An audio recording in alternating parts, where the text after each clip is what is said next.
Have you ever wondered what it's like to sit in on a magazine editorial meeting? Well, this is your chance. You're listening to Salt Lake Speaks, a monthly podcast where our editors, writers, and staff dig deeper into stories, chat with newsmakers, and talk amongst ourselves about arts, culture, food, music, politics, or whatever else might strike our fancy. After all, we are Utah's biggest fans. Hello, this is Mary Brown Maloof, executive editor of Salt Lake Magazine. You're listening to Salt Lake Speaks, the magazine's own podcast. Today we're talking with Blake Spalding, co-owner of Hell's Backbone Grill, which is located right on the edge of what we hope will remain Grand Staircase-Escalante monument. I know that Blake and her business partner, Jen Castle, have been working on this book, which is called This Immeasurable Place, and they've been working on it for an immeasurably long time. Jen's calling it This Immeasurable Weight these days. It's sequel or a companion volume to their first cookbook, which came out some years ago. And if you haven't heard of Hell's Backbone, you haven't been reading the right media, because they have been praised and written about in the New York Times, Salt Lake Tribune, Oprah, Wall Street Journal, Sunset Magazine, National Geographic.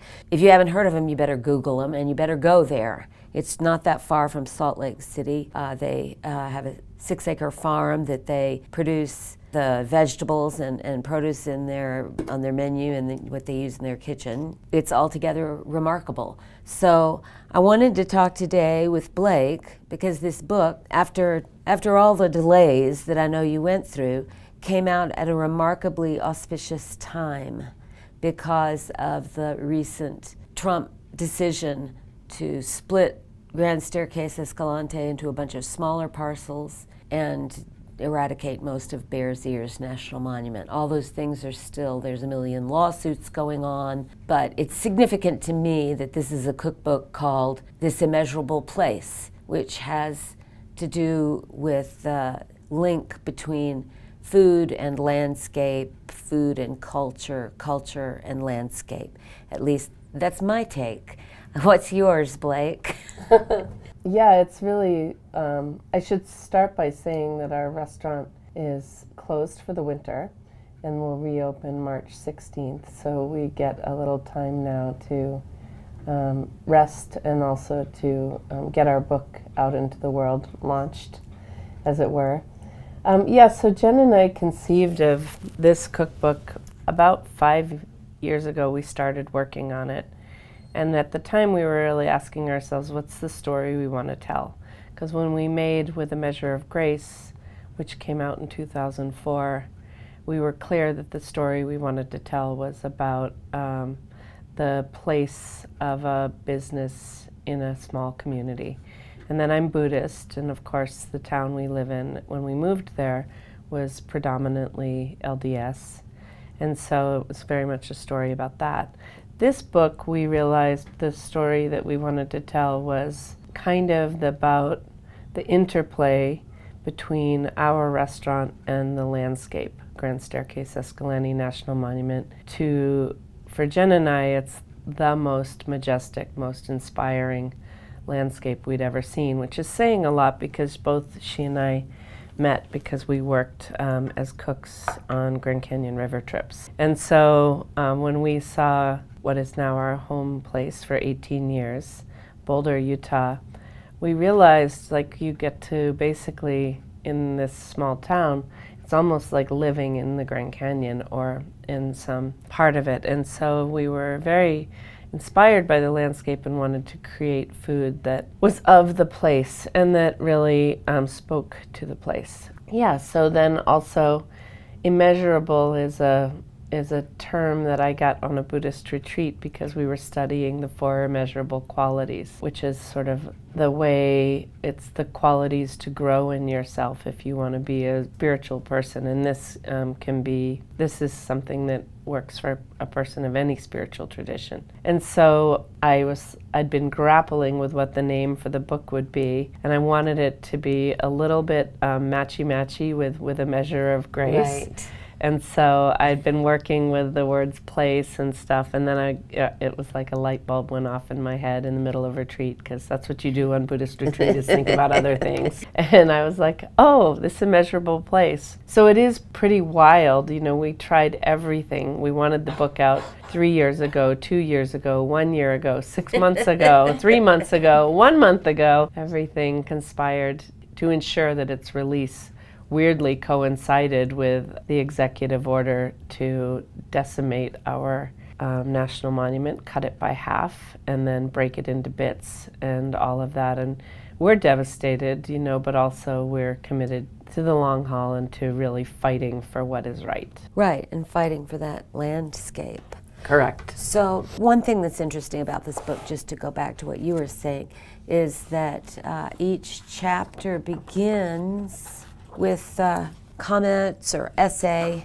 by your guru, your teacher. Yeah. And I think that's another interesting thing that about the book is that, well, it's not really just about cooking. It's about a whole spiritual approach to food and place. And each chapter begins with this sort of meditation. And it's unique, it's fascinating.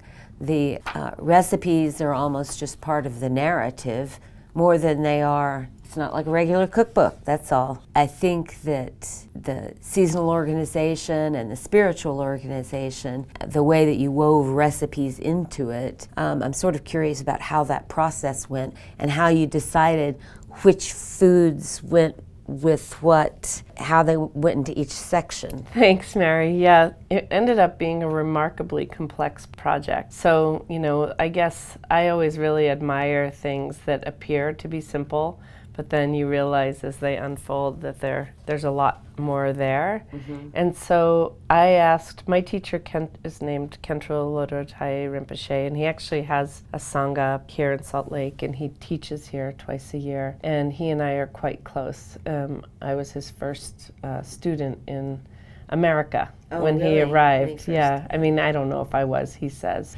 But and so I asked him about the 4 immeasurables and if he could write a little poem about each immeasurable that corresponded with each season, and then weave in something related to our farm. Right. So with this book, what we wanted to do was sort of address the conundrum that is, the more intimate you become with something, the vaster it is. And so, you know, whether it's 1.9 million acres of a protected public land, or it's the 6 acres that's our farm, you know, I wanted to zoom in and out for the micro and the macro. And so to talk about how our farm has influenced our menu and how the place itself has influenced our menu, and then kind of weave it all together with the golden threads of the Buddha Dharma. And so it was, there was a time this summer I was like, this book is going to kill me. You know, it's too hard.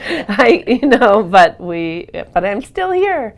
And and it's done, and we're really, really proud of it. We're excited for it. So are these all recipes that you serve in the restaurant?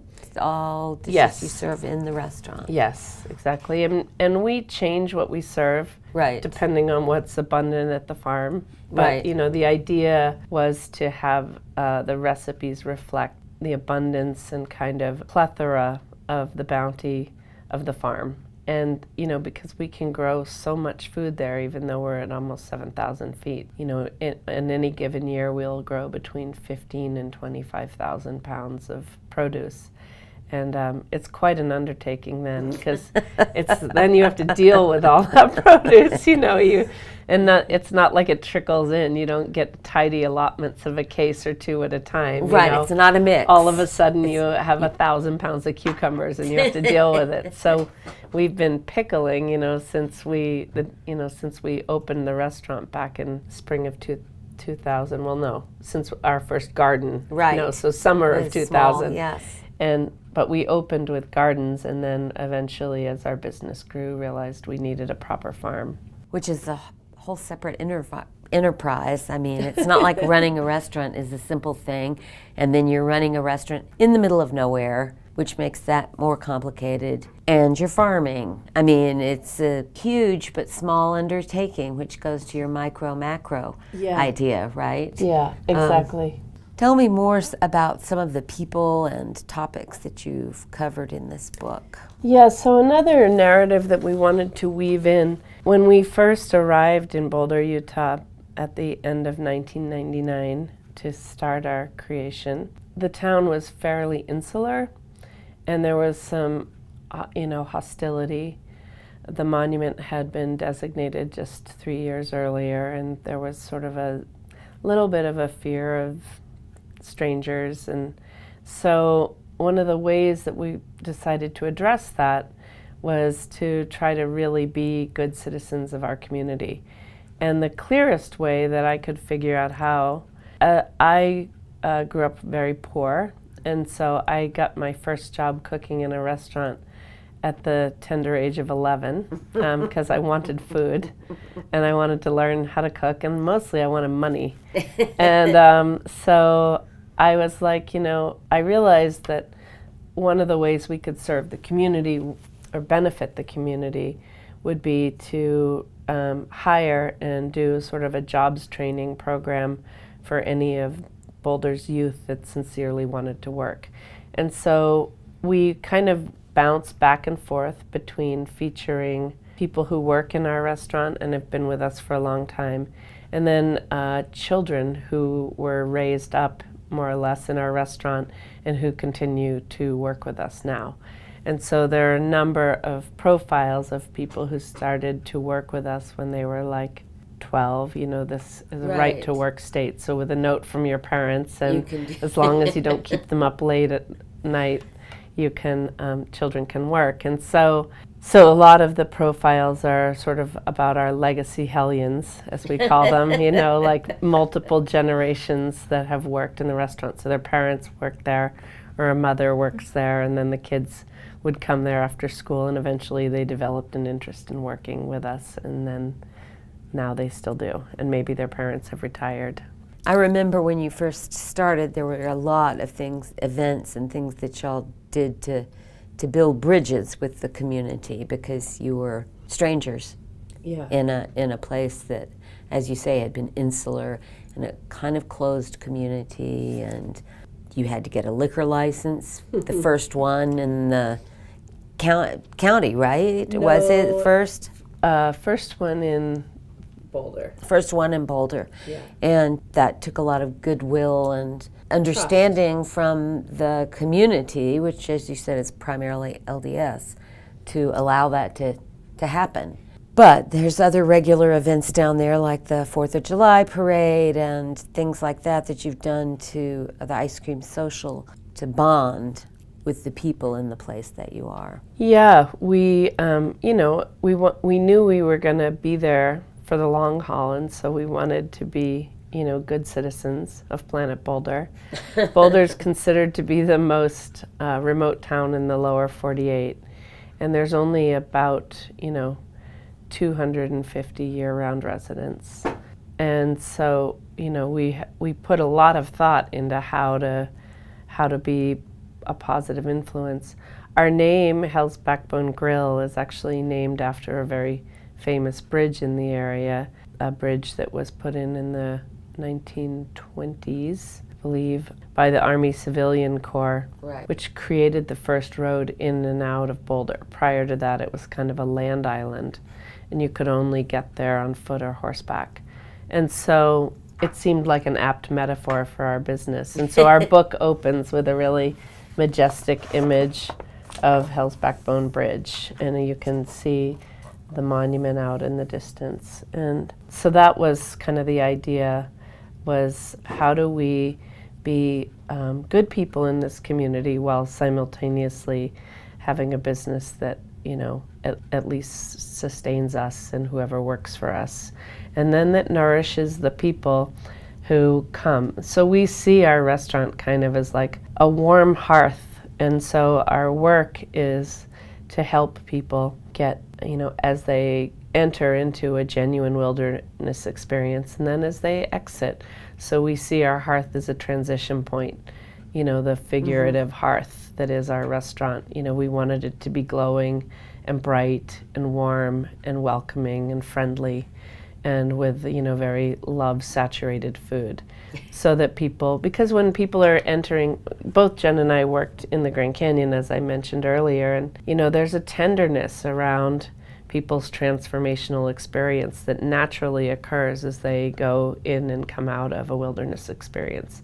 It's kind of a sacred moment in a certain way. Right. And so we wanted to make food that spoke to that and that was nourishing, and on the literal and figurative or metaphorical kind of levels. And so we've put a lot of thought into sort of our philosophy and what works for us and what doesn't, because we could do fancy food that was like arty or something, but it wouldn't address the fundamental need for sort of a warmth and a kind of ease. I don't know how to say it exactly, but like something that is soul satisfying. Right, you're sustaining the soul and not just the body, and you're not, it nourishes in a 360-degree kind of way, right? Yeah, and both Jen and I also had traveled a lot before we finally settled down in our lives in Boulder, and one of the things that really both of us noticed, and as we were traveling separately in our life path, is just how, like, if you're in Italy, you would never have Spanish ham. Right. You're only going to have Italian ham. And if you're in Spain, you're not going to have French jam. You're only going to have Spanish jam. And so we wanted to, and I was really struck by that, that you're literally taking a place into your body and making it part of your body. It's a very intimate thing, eating, actually. Oh, yes. And so then for me, I think, and Jen, it was really clear that having, growing some food right there was an imperative, because we wanted people to leave with the place mixed into their whole body, into their cells. and so on a psyche. cellular level, to viscerally have them experience the place. Right. And so that's why the farm. Well, that kind of authenticity and sense of place has been coming along slowly in the United States. I mean, everybody knows about the Eat Local movement and all that kind of stuff, and it's all great, but it seldom gets as specific as yours does. I mean, I guess Blue Hill Farm and places like that are doing the really direct farm to table, but and for us it was more like monument to table, right? I mean, I haven't really said that too much, but it was really like, how do we get this place under people's skin? We want people to love this place. And so then when we conceived of our book 5 years ago, it was really like, we're going to write a love letter to Grand Staircase. And at that time, of course, it seemed like, after all these years, that it was wholly safe and entirely stable. And we wouldn't have really ever imagined that it would be facing the assault and attack that it's currently under. And there's a lot of misinformation out there, that the locals are against the monument. And that's just, there's a few loud locals that are against the monument. But, in our county, Garfield County only has 5,000 people in it, and it's 5,000 square miles. It's the size of Delaware. Right. And so, there's a few locals that are against the monument, but in the scale of like the people that visit and love the place, these are public lands that belong to all Americans, not just Utahns.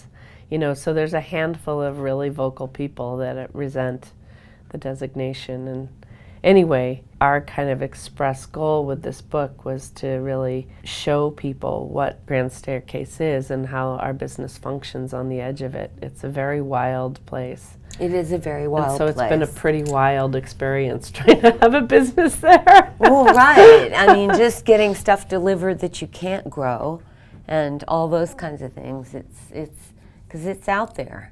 It's out there. Yeah. It's out there.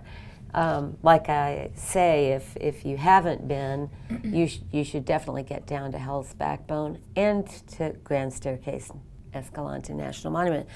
The book, to me, is, I'm definitely pro-monument, and I think that the phrase you use, love letter to the monument, and tying it together with one of the most intimate human activities, which is eating, and nourishing and eating together, and is brilliant. I just want to encourage everybody to go buy the book, and then you'll understand perhaps part of why this monument and wild places are so important for all of us.